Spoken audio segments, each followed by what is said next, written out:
Stüdyosunda bekliyor ama önce sizleri daha yakından tanıtalım diyoruz. Rabia Kadir'le konuşacağız. Peki Rabia Kadir kim? Bir zamanlar Çin yönetiminin parlak isimlerinden biriydi. Çünkü Çin'de kalkınma hamlesinin başladığı dönemde iyi örnek olarak gösterilen kadınlardan biriydi. Varlığı vardı önemli ölçüde ve tekstilden kazandığı özellikle bu varlıkla dikkat çekiyordu. Kendisi Washington'da stüdyo konuğumuz, bugün ancak istenmeyen kişi. Sayın Kadir, merhabalar, İstanbul'dan merhaba. İstanbul'dan selam sizge deyim. Ahmet, teşekkürler. Çok teşekkür ederim. Biz de teşekkür ediyoruz. Şimdi birazdan sizle konuşacağız. Ama önce izleyicilerimize sizi kısaca tanıtalım diyoruz. Bir haber bandımız var. Onu gireceğiz. Onu izleyeceğiz. Sonra konuşacağız.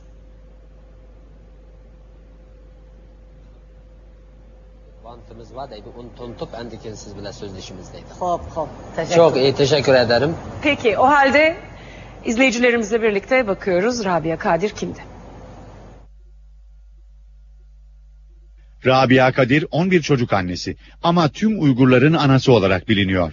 Bir zamanlar modern Çin'in sembollerindendi. Komünist rejim içinde prestijli bir görevi vardı.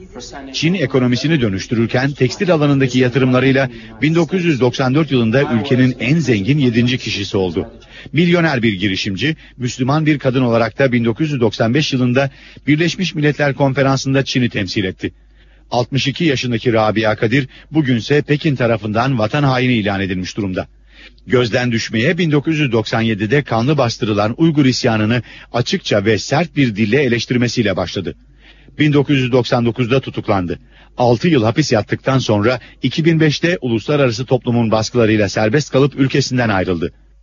Rabia Kadir 2006 yılında Nobel Barış Ödülü'ne de aday gösterilmişti. 4 yıldır Amerika Birleşik Devletleri'nde sürgünde yaşıyor.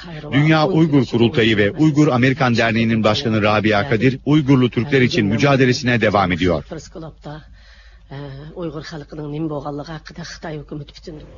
Evet, kısaca Rabia Kadir'i tanıtmış olduk sizlere. Şimdi tekrar Washington'a döneceğiz.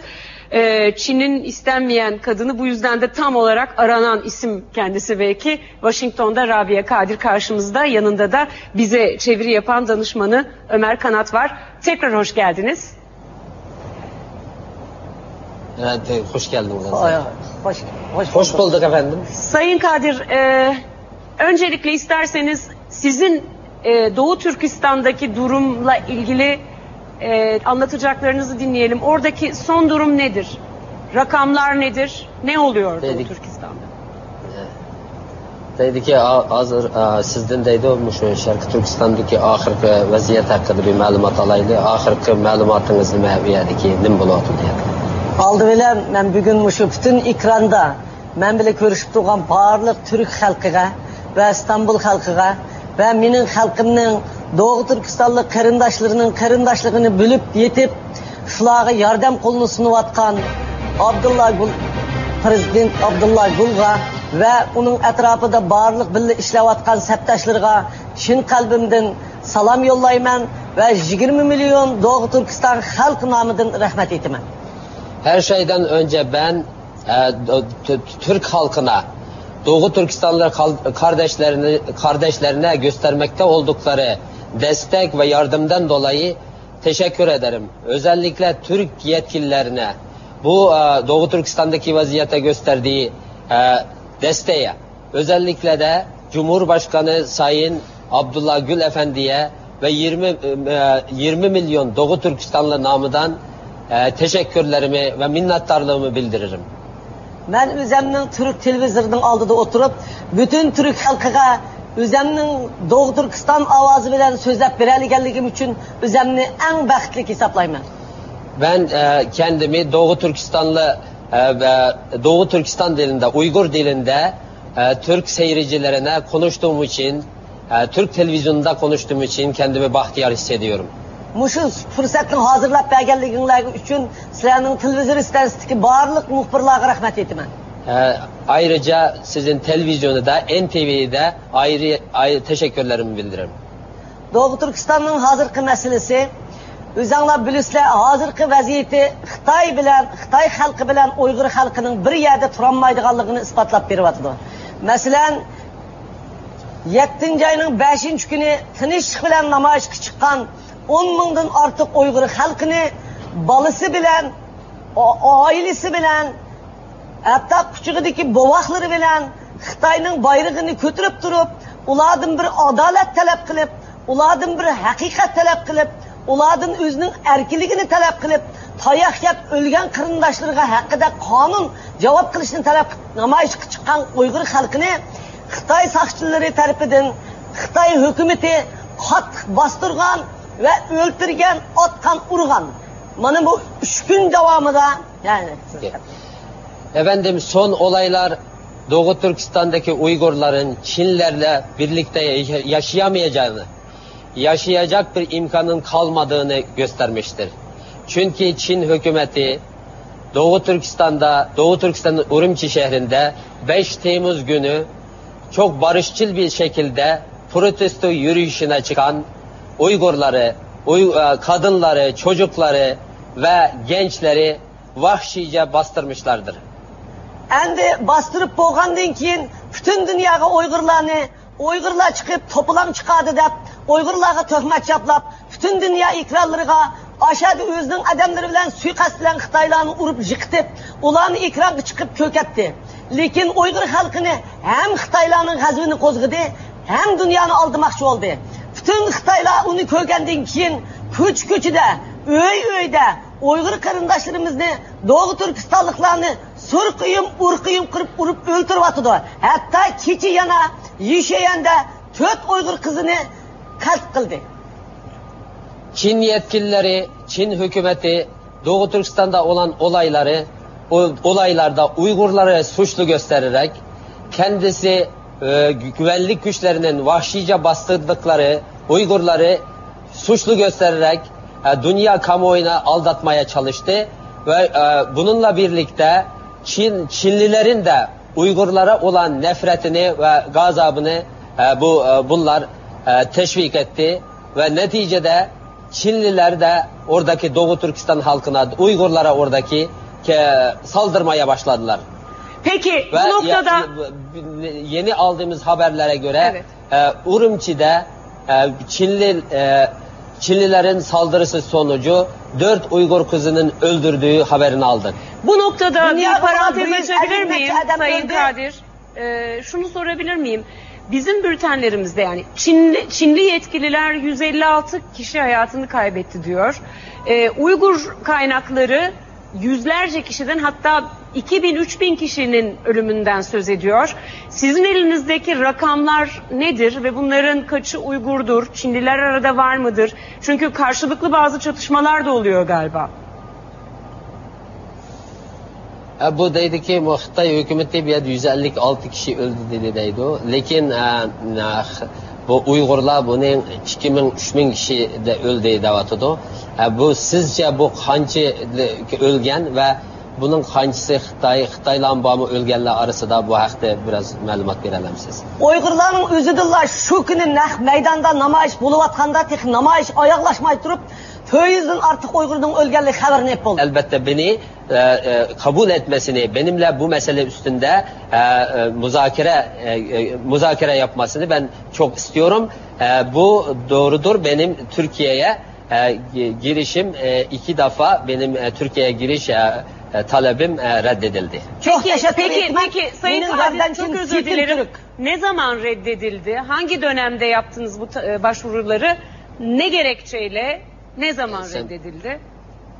Ve yeni bir başvurunuz var mı? Ki Türkiye'ye kaçan kiriş için kaçan müracaat kılgandınız hemen kaçan reddedildi kirgeniş oldu. Siz de kırın. Evet ya. Ya Türkiye'ye giriş talebi Rabia Hanım'ın 2006 senesinde ve 2007 senesinde 2 defa talepte bulunuldu ama vize vermeyi Türkiye Büyükelçiliği Washington'da Türkiye Büyükelçiliği reddetti. Ama gerekçe yok, öyle mi? Sebep nedir? Gerekçe Türkiye'ye girmesi istenmeyen şahıs. Bunu kendisinden de duyabilir miyiz acaba? Ne diyecek? nimişki etildi deydi, şu dep bering deydi.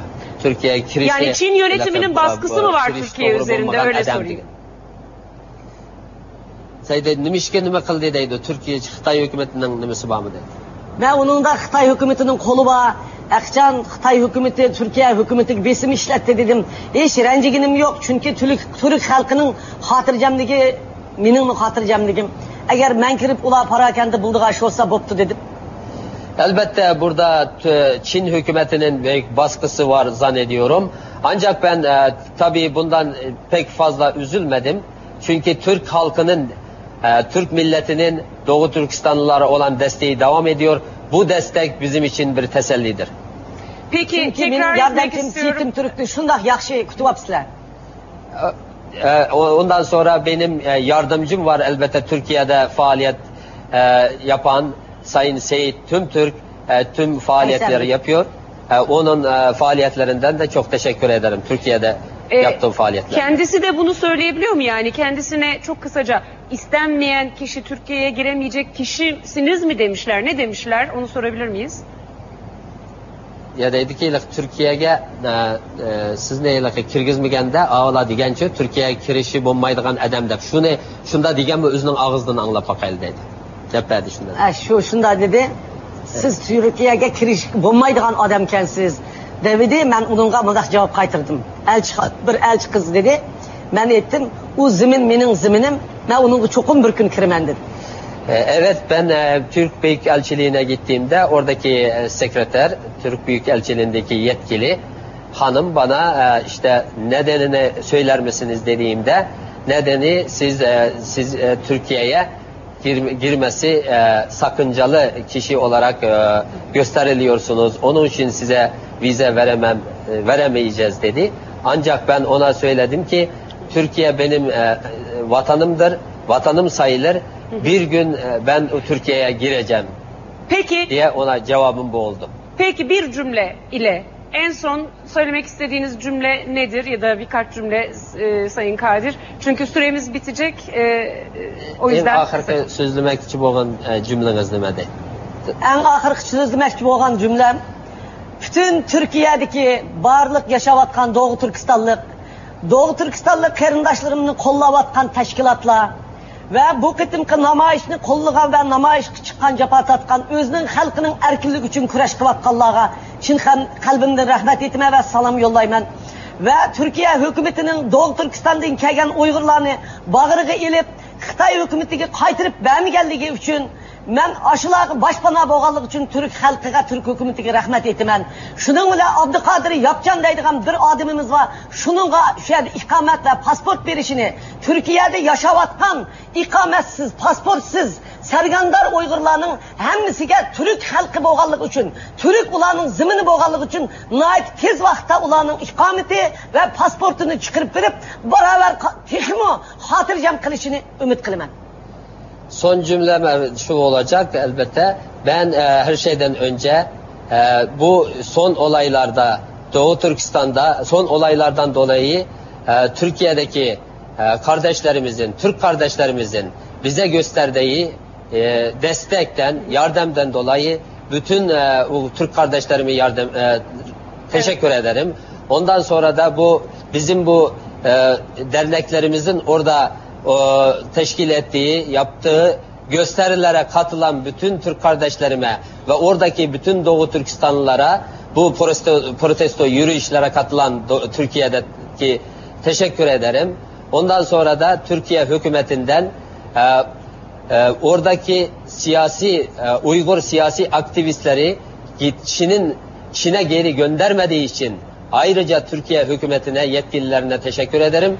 Özellikle de orada faaliyet yapmakta olan kardeşimiz Abdülkadir Yapcan'ın bu meselesinin, oradaki vatandaşlık meselesinin halledilmesini talep ediyorum. Ondan sonra da bundan sonra gelecek ve orada ikametle yaşayan bütün Doğu Türkistanlı kardeşlerimize Türkiye hükümetinin sahip çıkmasına ve onların vatandaşlık işlerinin bir önce halledilmesi için çaba göstermesini özellikle talep ediyorum Türkiye hükümetinden. Çok teşekkür ediyoruz. Ömer Kanat, sizin çevirinizle dinledik Rabia Kadir'i. Sayın Kadir, çok teşekkür ediyoruz. Bütün dünyanın gözleri şimdi Doğu Türkistan'ın üzerindeydi. Çok teşekkür ederim diye. Şincan'ın, Doğu Türkistan'ın üzerindeydi. Siz de oradaki durumu hem de kendi taleplerinizi affedersiniz. Affedersiniz. Rabia Hanım diyor ki 2 kelime Türkçe 2 Buyurun. söz söyleyeceğim, 2 cümle. Ben Türk kardeşlerim bilen Türkçe sözleşkinim için, konuşkunum için çok memnunum. Türk kardeşlerimle böyle Türkçe konuştuğum için çok memnunum. Çok net bir şekilde ortaya çıktı. Çok sağ olun. Çok net bir şekilde ifade etti o da kendini. Çok teşekkür ediyoruz tekrar. Yayınımıza katıldınız çünkü biz de doğrudan size kafaları kurcalayan bazı soruları sorma imkanını bulduk.